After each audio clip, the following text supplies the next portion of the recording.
The call for help wasn't even meant for us. It was a fluke, a broken cry bouncing through the stars, carried by ancient frequencies nobody used anymore. It came from a quiet planet named Trevelon. Peaceful, green, untouched by war. The kind of place poets write about, not soldiers.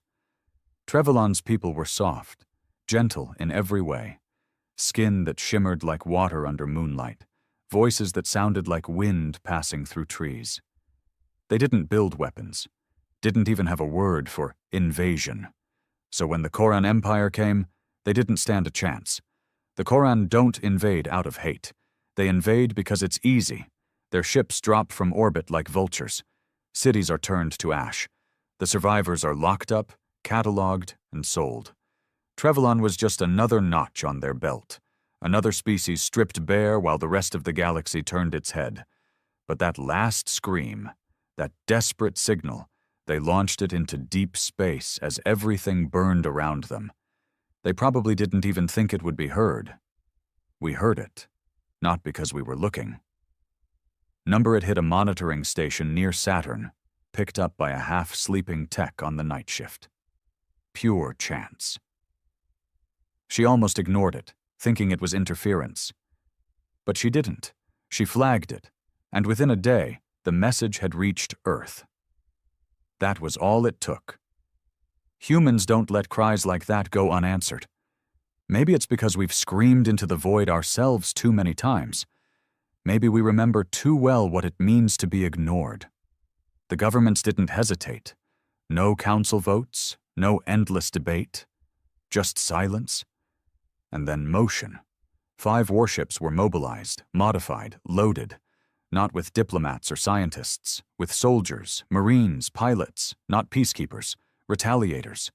They called it the Ares Vanguard. The mission was simple: respond with force. I stood on one of those ships when we dropped out of FTL above Trevelon. Below us, the planet was scarred black with smoke. Entire cities gone, farms torched, massive camps blinking with infrared, full of prisoners packed like animals. It hit hard. And then it hit deeper. Because those prisoners weren't humans. They didn't share our skin or shape or history. But their cries. Those were the same. The pleading, the fear, the helplessness, every human bone in our bodies recognized it. The Koran fleet in orbit was arrogant. They hailed us with laughter, mocked our design, our numbers, called us meatbags and mudwalkers. A species still chained to gravity, they sneered. They thought we came to negotiate. We didn't. We came to kill. The first barrage hit them mid-sentence. 2 cruisers gone before they could even return fire. The second wave tore through their defense grid like knives through silk. They scrambled, confused. They weren't used to being outgunned, especially not by humans. We didn't speak much during it. There wasn't time. All that mattered was keeping pressure, keeping the fire constant, letting them feel what it's like to be hunted. Then we dropped troops planet-side. The air was thick with smoke and static. Skies glowed red. Dropships burned through clouds and touched down in shattered fields. And we ran. Not walked. Ran into the fire. Into the ruins. The Quran had never fought humans on the ground before. They weren't ready. They expected soft targets, scared locals, not soldiers who moved like wolves in a pack, not armor reinforced by centuries of war, not rage. We didn't save Trevelon that day. We avenged it. And when the prisoners looked up, past the fire, past the broken sky, past the smoke, they saw us, covered in ash, drenched in sweat, but standing. Human. Not angels, not saviors, just a species that had heard a scream and answered it with thunder. The moment our boots hit Trevelon's surface, the war changed. We didn't land in formation or with clean precision. We came in hot, drop pods slamming into the ground like meteor strikes, gunships shrieking overhead, soldiers hitting dirt and moving before the dust even settled. Trevelon's air was thick with ash and rot. The sky was a bruised shade of red, pulsing with distant fire. You could hear the echo of plasma shots in the distance. The planet wasn't just occupied, it was bleeding. The Quran didn't expect us to go groundside. They thought we'd fight from orbit like cowards, send drones, negotiate terms. But we'd already studied them. We knew they controlled through fear, through visibility. You had to put human boots in front of enslaved eyes, let the victims see their chains cracking in real time. And so we landed right in the middle of a work camp. It wasn't a battle, it was a slaughter. They'd corralled thousands of Trevelyan's people into a place they called Processing Unit 17, just a polite name for forced labor and slow death. No fences, just perimeter towers armed with pulse cannons and automated drones. The Quran weren't expecting guests. They got us. We came from the air. Grapple lines down the towers. Shot the operators in their chairs before they even stood up. My squad moved like smoke, fast and merciless. One after another the towers fell. We cleared the camp in under 12 minutes. 12. And then we saw them. The locals. They were hiding in pits and shacks, skin dulled from starvation, eyes wide and terrified. They didn't know who we were. They thought we were just another kind of monster. One of them, a child, stepped forward first.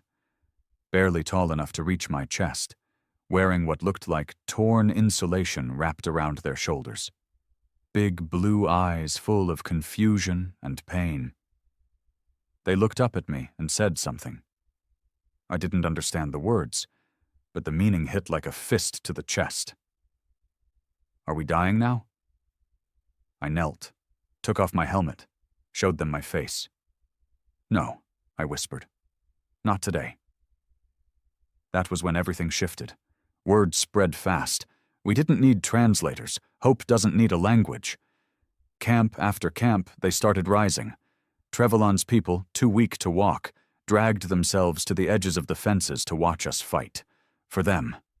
With no treaty, no reward, just fury. But not all humans were like us. 2 days into the ground assault, we intercepted a rogue transmission. Human voice, Eastern accent, a name we recognized from the blacklists. A mercenary group, earthborn, unaffiliated, selling supplies to the Koran. Ammo, weapons, armor mods, traitors. That was the first crack in the illusion that we were unified. Command wanted to stay focused. Primary objective is to break Koran control, they said. We'll deal with collaborators later. But some of us couldn't wait. One squad, call sign Hammerfall, went dark for 6 hours. When they came back, they didn't say a word. Just dropped crates at the outpost gates. Inside were Koran-marked rifles and human-coded shipment manifests. They had found the mercs, and ended them. No trials, no hesitation. This was war, not a press conference. Every day we pushed further into the ruins. Koran resistance stiffened. They started using civilians as shields, bombing their own camps before we could reach them. We found one site, Processing Unit 42, where the walls were scorched black. No survivors, just ash and twisted metal. They'd rather erase what they couldn't control. So we hit back harder. Night raids, stealth drops behind their lines. We began to speak their language, violence, and we spoke it louder than they ever imagined. The turning point came when we captured one of their command officers, a high-ranking Koran general, tall, armored, bleeding from a leg wound. He spat blood on the ground when we pulled off his helmet. "You care too much," he growled. "You think pity makes you strong." We didn't respond, because deep down, we knew he was wrong. It wasn't pity that brought us here. It was rage, the kind that simmers when you've seen too much pain, the kind that explodes when no one else steps up, the kind that only humans, flawed and furious as we are, seem to understand. The Quran stopped underestimating us after the 3rd week. By then, half their orbital fleet was dust. Their ground forces were fractured, running guerrilla defense in shattered ruins. Their arrogance had cracked, and what seeped through was something new: fear, Not of our weapons, not even of our numbers. They were afraid because we didn't stop.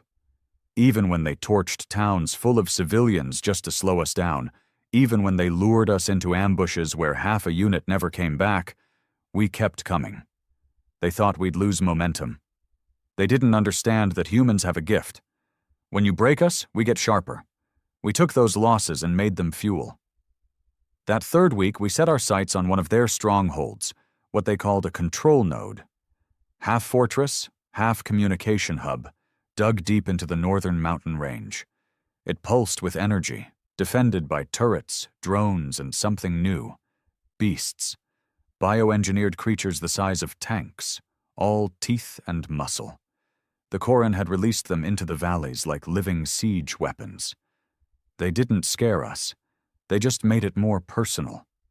The night before the assault, the camp was quiet. No gunfire, no briefing noise, just soldiers cleaning their rifles, some staring up at the alien stars, thinking of people they might never see again. You could feel it hanging in the air. This wasn't just another mission. This was the strike that would shift the war. We hit the fortress at dawn. Thunder rolled through the valley as our dropships screamed overhead, letting out waves of infantry and mech units. The mountains echoed with the sound of war, plasma fire, railgun blasts, the inhuman roars of those bio-creatures as they tore through rock and steel. It wasn't a clean fight. Our lines broke 3 times. We lost over 100 people in the first hour. The Koran were dug in deep, ready to die. And they fought like it. But so did we. One team pushed through the rear entrance, a ventilation shaft barely big enough for gear. They crawled through mud, blood, and boiling heat. They emerged inside the fortress, dropped half their squad to a trip mine, and still kept moving. They disabled the main comm relay with their last grenade, frying the Koran's planetary comms in one blinding burst. That's when everything shifted. The Koran panicked. With no contact to their orbiting remnants, they didn't know if reinforcements were coming. They didn't realize we'd already wiped most of their support out days ago. We breached their main gate with a seismic cannon. The doors split, and we poured in like fire through dry wood. The inside was worse than we expected. Prisoners used as slaves to maintain systems, living in pits under the floor. Some barely breathing, some already gone. That was the moment our orders broke. We were told to capture the command staff, to extract data, protocol. Instead, we killed them, every last one.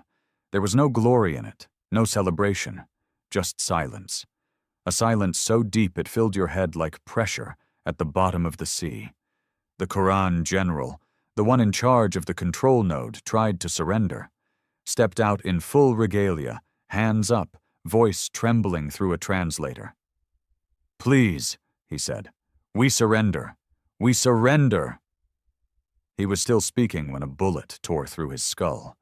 No one asked who pulled the trigger. Nobody needed to.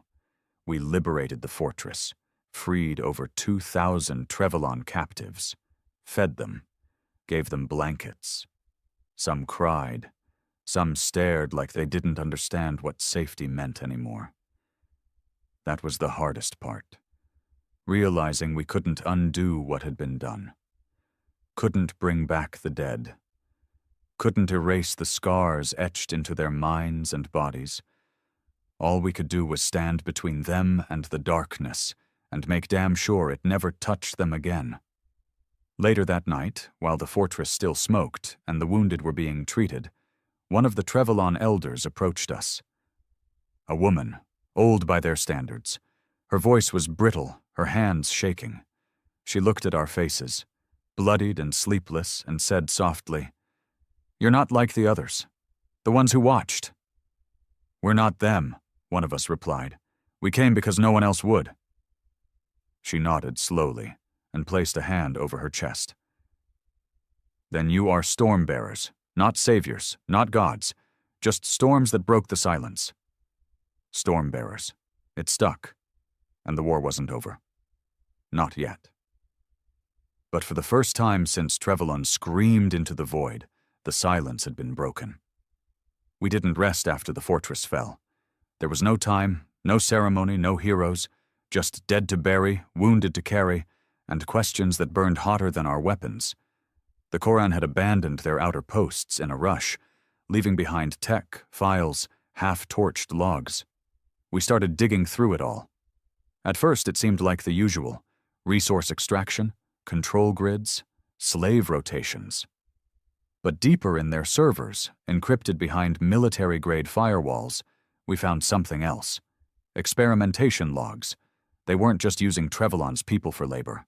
They were testing on them, trying to engineer something, trying to break the biological limits of consciousness, neural stress injections, forced memory implants, sleep deprivation mixed with high-frequency torture loops. And worse, records of breeding programs. The Koran weren't just enslaving a planet. They were trying to remake it from the inside out. We brought in a tech team to crack the deeper layers. One of them threw up halfway through the files. The rest just stared, silent and pale. Whatever the Koran were building, it was hidden in something labeled Project Soilborn. No detailed specs, no visuals, just a location. Deep Basin 9. That name sent a chill through every soldier who read it. Because Deep Basin 9 wasn't on any map. The coordinates placed it far west, past the acid lakes, deep inside a mountain range wrapped in electrical storms and radiation spikes. No intel, no previous recon, just a blinking red dot in the middle of the void. Command hesitated. They wanted to wait, scan the area, plan. But we didn't. We already knew what was out there. Pain, suffering. Another place where the cries had gone unheard. We mobilized a small team. Volunteers only. We didn't need many. Just the ones who could move fast, think fast, and pull the trigger without asking permission. The journey took 3 days. We lost 2 transports in the storm. Electrical interference blew out their stabilizers, sent them spiraling into the canyons. The third one crash-landed half a click from the basin entrance. We limped the rest of the way on foot, dragging gear, patching wounds, walking through wind that could tear skin off bone. And then we saw it. Deep Basin 9 wasn't a base. It was a crater. Massive, artificial, hollowed out with precision. A hole in the world rimmed with scorched metal and black towers that pulsed with red light. And at its center, suspended in anti-gravity chains, was something we didn't have a name for, a machine, or a creature, or both. It pulsed, alive. Wires ran through it like veins, and inside, through the glass of its core, we saw them. Trevelyan's people, hundreds, thousands, strapped in, unconscious, being drained by tubes, kept alive in limbo, feeding the thing. We didn't know what it did. But we knew what it was made from. Lives. Souls. One of us muttered, "This isn't war. This is evil." And then the alarms went off. They knew we were there. The sky above the crater lit up as Koran dropships descended like wasps. Automated turrets rose from the crater rim, drones swarmed out from underground hatches, and on the ridge behind us, figures, humans, armored, armed, marked with no flags. Mercenaries, sellouts. We'd been set up. One of them stepped forward, voice amplified through a cracked helmet. "Turn around," he said. "This isn't your fight anymore." He looked human, but whatever was left of his soul had rotted long ago. "We're taking that thing down," one of us shouted. The merc didn't blink. "You won't leave this crater alive?" Then someone fired. No one remembers who started it. But once the shooting began, there was no stopping it. The ridge exploded into chaos. The drones screamed down at us, their rotors slicing the wind. The ground lit up with gunfire, sparks, plasma trails. The mercs had better weapons, better gear. But they didn't have what we had. Rage, conviction, the unshakable belief that some things are worth dying for. We fought tooth and nail, bodies pressed to scorched metal, firing through pain and smoke. And somehow, we held. Long enough to get one of our demo teams inside the machine. They didn't come back. But 30 seconds after they breached its core, that pulsing heart stopped. The whole crater shuddered. The towers shorted out. The sky went dark. And one by one, the Trevelyan captives inside began to fall. Not screaming, not gasping, just finally resting.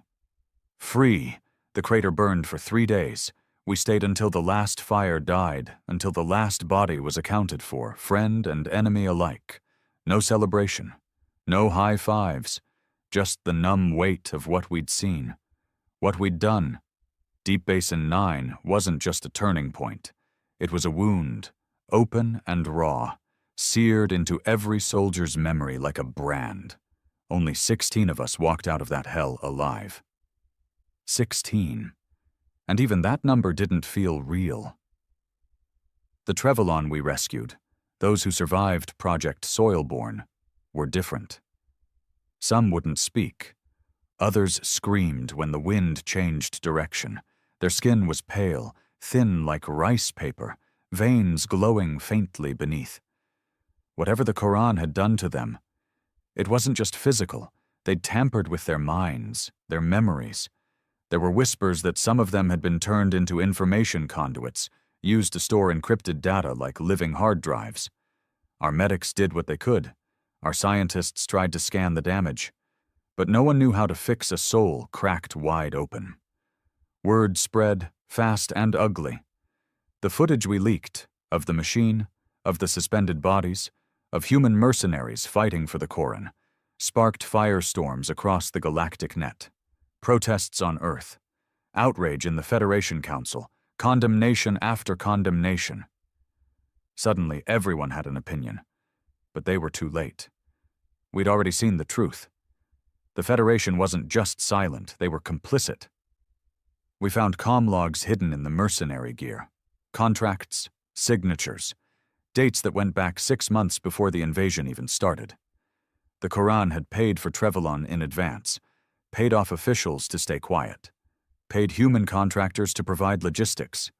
They didn't invade blindly. They had maps, bioscans, weak points, because someone sold them everything. There was a saying among us before this war started, space is too big for secrets. Turns out space just makes them easier to bury. That night, our commander, an old vet with half his face replaced by combat tech, gathered us around a dying fire at the forward base. He looked at us like a man who'd seen the edge of something and didn't quite make it back whole. "We're not soldiers anymore," he said quietly. "Not in their eyes. We're weapons, disposable, dangerous, and the moment we stop being useful, they'll erase us." Someone asked what we do next. He didn't blink. "We finish this. No more mercy. No more pretending." And so we went dark. No more official updates. No more fleet movements shared with the Federation. We scrubbed our transponders, masked our signals, became ghosts. That's when the Koran hit back. They stopped trying to win the war conventionally. Instead, they started targeting hope, bombing refugee shelters, infecting water systems with bioweapons, using cloaked ships to raid liberated towns and take survivors back into the dark. It was terrorism, pure and cold. They didn't want to reclaim Trevelyan anymore. They wanted to ruin it. We responded in kind. Stealth teams infiltrated their last remaining command outposts. No prisoners, just explosives. We tracked their supply routes through the asteroid belts, blew them apart with gravity mines. We poisoned their food reserves, sabotaged their weapons caches. And every time they hit civilians, we hit 10 times harder. But the worst came one morning, just before sunrise, when a scout drone picked up something falling from orbit. Not a ship, a body, wrapped in synthetic fabric, burned from re-entry. It hit the ground outside our main forward post with a sound like thunder. It was human, one of ours. DNA confirmed it. a soldier who'd gone missing 2 weeks prior during a recon sweep. Inside the body cavity, they found a message capsule. Not digital, organic, carved into the bones. 3 words: "You are next." We buried him in silence. There was no ceremony, just clenched jaws and tearless stares, because we understood what it meant. The Quran had stopped trying to win. Now they were just trying to make us break. But they forgot the one thing that made humanity dangerous from the beginning. We don't break. We burn. And when we do, we take everything with us. We stopped playing by the rules, because there weren't any left. After the body fell from orbit, the mood shifted across every human camp on Trevelyan. No more speeches, no more command briefings, just quiet, focused, cold. You could feel it in the way people moved. Slower, tighter, like wolves about to pounce. Because now it wasn't just about saving a planet. It was about making sure the enemy forgot how to breathe. We knew where the Koran were hiding. We had their last bastion mapped out, somewhere deep beneath the polar ice cap, inside a buried fortress powered by a geothermal core. The place was called the Maw. Fitting name. According to stolen files, that was their fallback stronghold. Everything flowed through it. Intel, command, leadership. That's where the last highborn Koran generals were holed up, and probably the scientists behind Project Soilborn too. If we took the Maw, we didn't just end the war, we erased their future. But there was one problem. It wasn't just guarded. It was protected by an ancient planetary defense grid, older than the Quran themselves, built by some lost civilization, then reprogrammed. No one had cracked it. It could detect movement on a molecular level, trigger orbital strikes from old satellite weapons. Even the Federation never dared fly close. We didn't have time for caution, so we made a plan no sane strategist would approve. We called it Operation Iceheart. 2 teams, 1 ground, 1 orbital. Ground team would infiltrate through glacial fissures we found during a heat scan, barely wide enough to crawl through. The orbital team would simulate a fleet-wide retreat to draw Koran eyes toward the upper hemisphere. Meanwhile, our demolition units would do what humans do best: dig in, blow things up, and break everything sacred. I volunteered for ground. The fissures were a nightmare. Frozen tunnels filled with ancient gas pockets and shifting walls. We lost 1 man to a sudden collapse. Another had his legs crushed under a falling slab of ice. He told us to leave him. We didn't. We dragged him on a makeshift sled. He didn't scream once, just stared ahead and muttered, "Make it worth it." We reached the underside of the Maw 2 days later. And what we saw still haunts me. It wasn't just a fortress. It was a cathedral. Massive obsidian pillars carved with alien runes, glowing with red lines that pulsed like veins. Machines moved along the ceiling like spiders, organic tech breathing in and out. The entire place felt alive, like we were inside a throat about to swallow. There were no guards. Not at first. We snuck through corridors that smelled of copper and burning oil. Set charges along the primary support beams. Targeted power conduits. All silent. Until one of the Trevelyan survivors with us, Yaris, still weak but fierce, touched a console by accident. That's when the place woke up. Alarms howled. Doors slammed shut behind us. Then came the Blackguard. Elite Koran soldiers, 10 feet tall, armored like tanks, emotionless. They didn't speak. They didn't hesitate. They just moved in packs, slicing through anything that breathed. We fought in the dark, room by room, charging through blood-slick floors, dragging each other over bodies and fire. My rifle jammed twice.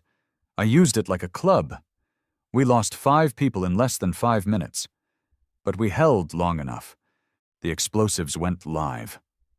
The floor beneath the Maw cracked. Steam hissed through the walls, and then from above, we heard the sky tear open. The orbital team had returned. They didn't simulate a retreat.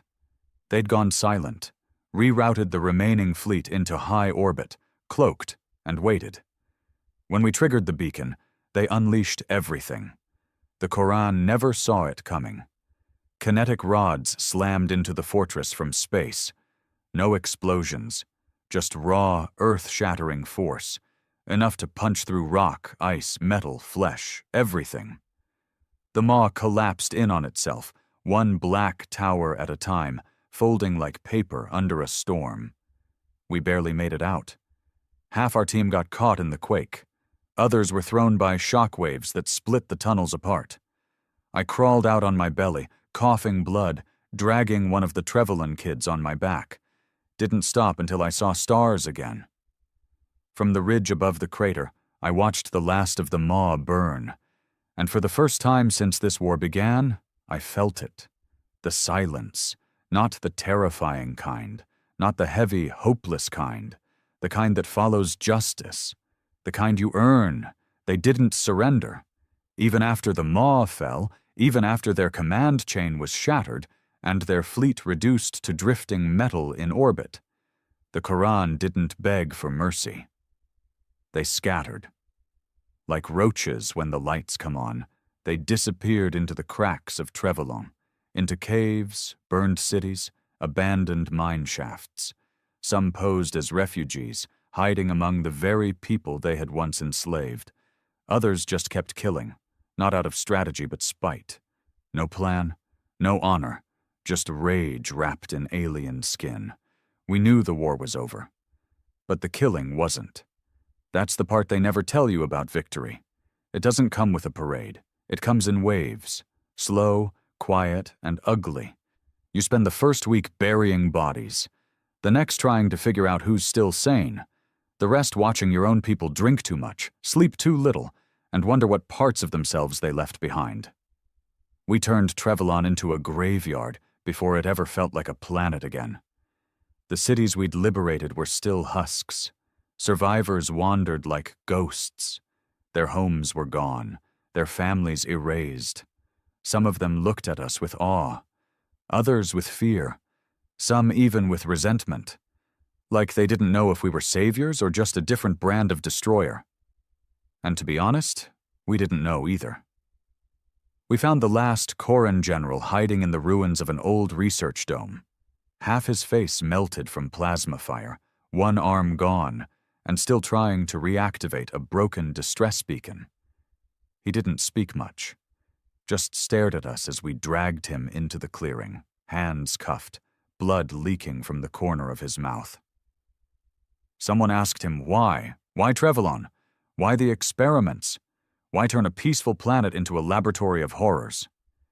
He looked up with what was left of his face and said, "Because no one would stop us." That was the truth. Cold, plain, not power, not revenge, not resources, just because they could. That night someone put a bullet in his head. No trial, no orders, no names.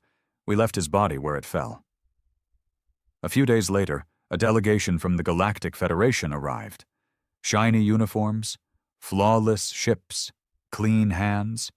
They offered assistance, supplies, smiles. We didn't say a word.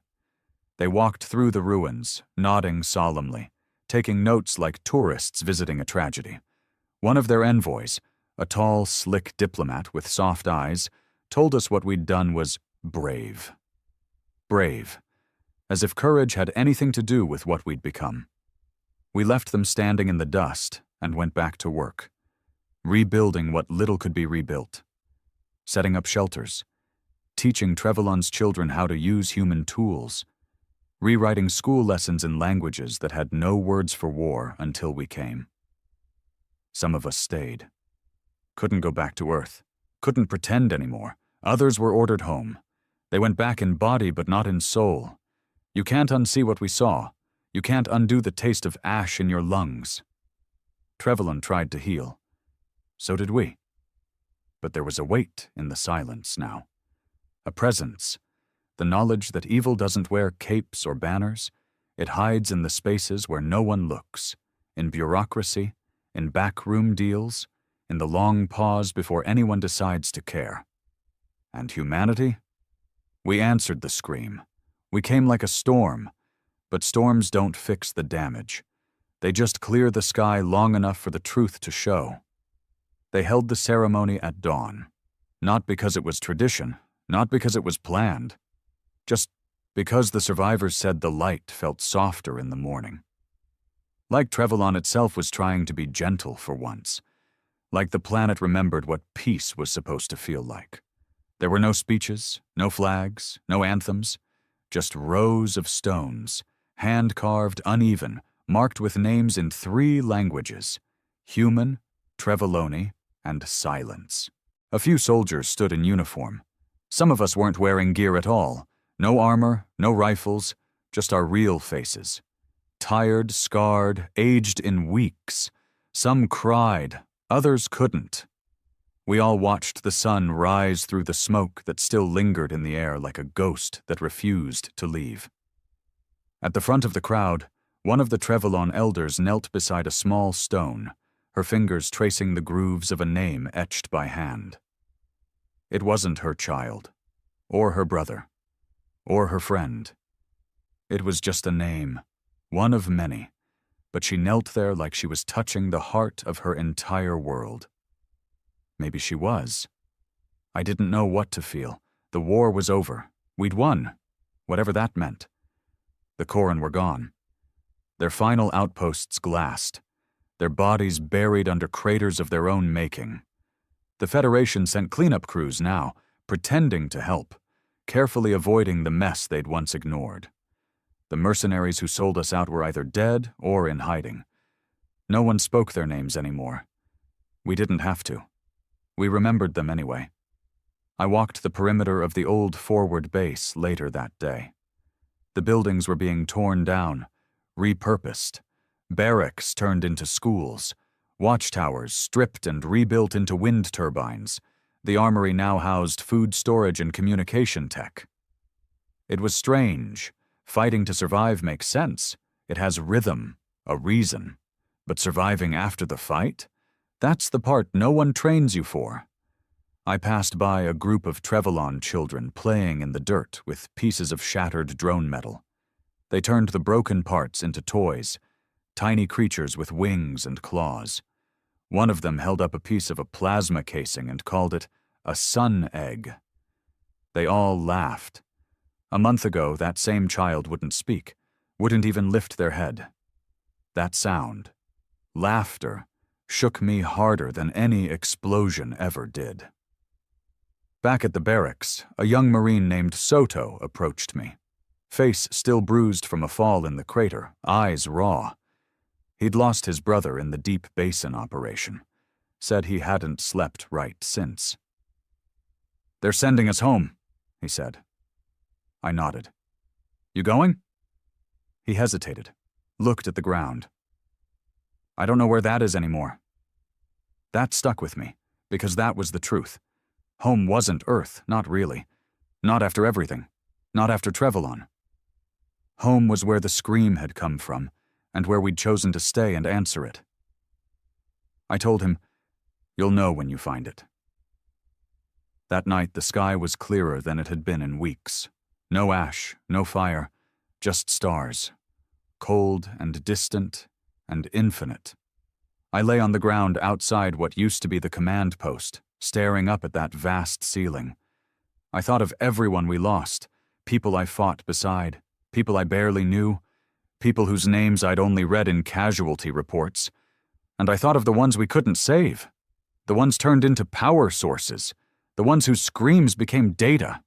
We carried all of them now. Their weight didn't crush us, it defined us. Across the settlement, I saw one of the Treveloni elders lighting a lantern, old tradition, a symbol of memory, light for the souls. It floated into the sky like a tiny flame trying to challenge the stars. And then more went up. Dozens, hundreds, every survivor lit one, every soldier too. No speeches, no fanfare, just the glow of sorrow and survival blending into the night. That's when it hit me. We didn't come here to be heroes. We didn't stay for medals. We came because someone screamed, and no one else came. We weren't built for silence. Humans don't endure in quiet. We endure in fire. We endure in storms. We endure with fists clenched and teeth bared and hearts wide open, even when they're breaking. That's what made the Koran afraid. Not our weapons, not our ships, but our refusal to walk away. They thought fear would paralyze us. They forgot we come from a world where we learned to run through it. To those who looked from the outside, this war was a mess. Brutal, bloody, unofficial, unrecorded in some of the Federation's ledgers, quietly erased in others. But to those who were here, it was something else. A reckoning. Trevelyan would never be the same. Neither would we. The scars ran too deep. But there was life here again. And that mattered. Before I left, I visited the last grave on the far end of the row. No name, just a helmet on a stick and a patch sewn into the soil. One of ours. One of many who never made it home because they'd decided this place was worth dying for. I knelt, pressed my palm into the dirt. Not praying, just being still. Stormbearers, the Treveloni called us. Not saviors, not gods, just the thing that arrives when the silence has gone on too long. And when we leave echoes. Let the galaxy remember what happens when humanity answers a cry for help. Let them remember how we arrive, not in peace, not in silence, but like a storm.